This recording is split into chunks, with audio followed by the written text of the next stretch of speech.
Hello, good morning. In my last video, we have learned about Kohlberg's theory, and in this video, हम पियाजे theory के बारे में जानेंगे.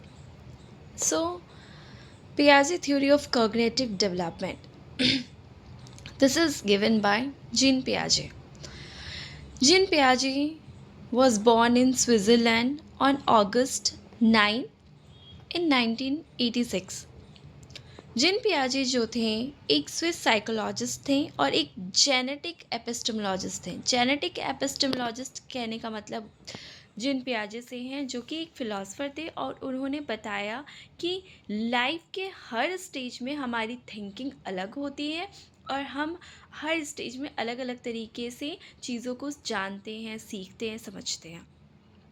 So basically cognitive theory का मतलब यही होता है, कॉग्निशन मतलब यही होता है कि कोई भी चीज़ों को हम कितना सीख रहे हैं, लर्न कर रहे हैं, रिमेंबर कर रहे हैं, ये सारी हमारे जितनी भी मेंटल एक्टिविटीज़ हैं वो हमारे कॉग्निशंस को रेफ़र करता है.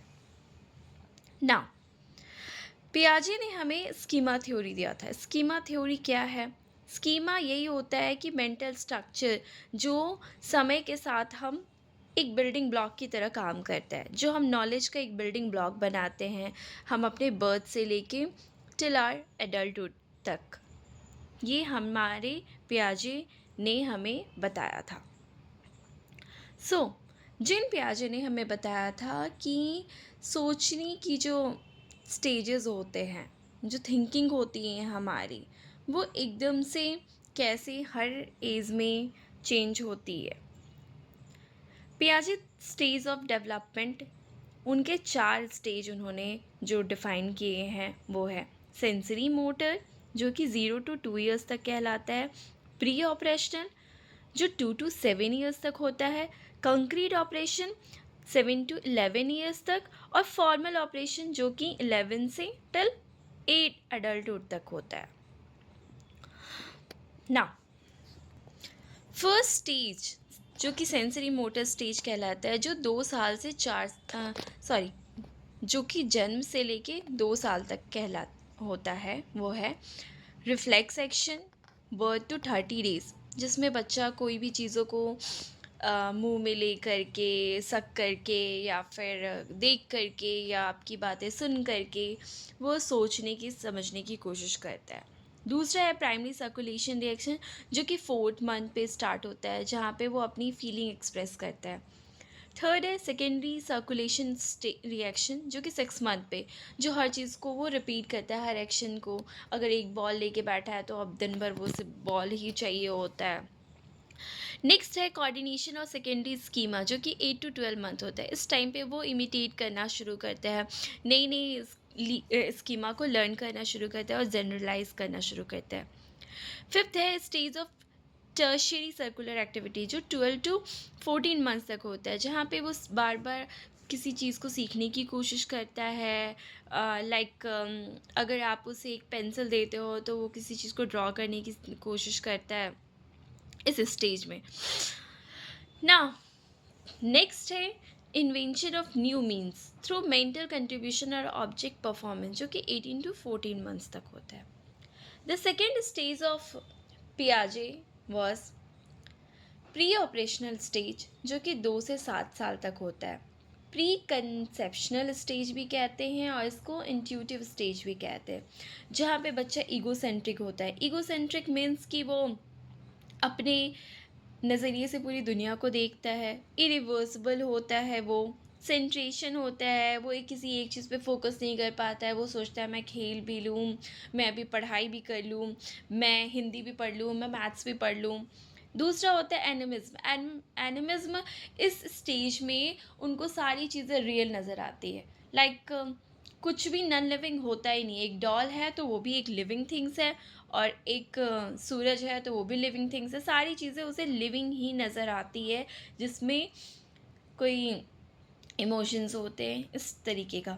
और कंजर्वेशन, वो किसी भी चीज़ को समझते ही नहीं है इस स्टेज में. The third stages concrete operational state like reversibility, seriation, conservation, decentration, numeration, relationship और classification. So basically in this stage बच्चा जो है वो कंजर्वेशन कर पाता है, डिसेंट्रेशन होता है मतलब कि दूसरे चीज़ों पे वो फोकस कर पाता है, न्यूमरेशन उनके कैलकुलेशन अच्छे हो जाते हैं, वो ऐड कर सकता है, सब्ट्रैक्ट कर सकता है, क्लासीफाई कर सकता है कि कौन उसके फ्रेंड हैं, कौन जो है उसके अजनबी है, उसके लिए कौन स्ट्रेंजर है, ये सारी चीज़ें रिलेशनशिप वो रिश्ते पहचानने लगते हैं इस स्टेज में. Last stage is fourth stage which is formal operational stage, जो कि 11 से एडल्टहुड तक होता है.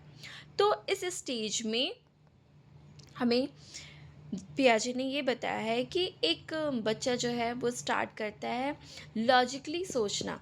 कोई भी चीज़ों में अब वो लॉजिक ढूंढता है कि ये चीज़ें क्यों हो रही है, क्या है, किस लिए हो रही है, इसका मतलब क्या होता है, वो आपसे क्वेश्चन करना शुरू करेगा. ठीक है. उसके बाद होता है children gain ability to think in abstract manner. वो हर चीज़ों को एब्स्ट्रैक्ट, अब जो भी चीज़ें होंगी उसके दिमाग में जो भी फॉर्म होगा वो परमानेंट फॉर्मेशंस होता है. लाइक उन्हें अब समझ में आने लगता है कि दुनिया को कैसे देखा जाता है. वो क्रिएटिव बनते हैं और भी ज़्यादा कॉम्प्लेक्स प्रॉब्लम जो होता है वो कैलकुलेशन वगैरह सॉल्व कर सकते हैं. उसके बाद वो नए नए आइडियाज़ जनरेट कर सकते हैं, न्यू हाइपोथेसिस फॉर्मुलेट कर सकते हैं. ईगोसेंट्रिक एट दिस स्टेज वो वापस से ईगोसेंट्रिक स्टेज में रिटर्न हो जाते हैं, विच इज़ उनकी अपनी थिंकिंग डेवलप हो जाती है. अब पेरेंट्स हो, टीचर, वो कितना भी उसे गाइड करेंगे कि बेटा ऐसे मत करो, लेकिन वो अपना लॉजिक लगाते हैं, वो सोचते हैं कि ये सही है या नहीं, हमें जो बोला जा रहा है वो करना है या नहीं. So basically at this stage उनका डेवलपमेंट ऑलमोस्ट कंप्लीट हो जाता है. सो अकॉर्डिंग टू पियाजे उन्होंने यही बताया है कि कोई भी बच्चा एक ही बार में बुद्धिमान नहीं बन जाता है. वो हर एज में उसके डेवलपमेंट चेंज होते रहते हैं. मतलब थोड़ा पहले स्टार्ट होता है जब जहाँ से उसकी लाइफ, वहाँ से धीरे धीरे करके वो कैसे डेवलप होता है, उसकी थिंकिंग डेवलप होती है, उसकी कॉग्निशन डेवलप होती है. यही सारी चीज़ों को उन्होंने अपनी इस पियाजे थ्योरी में हमें बताया है.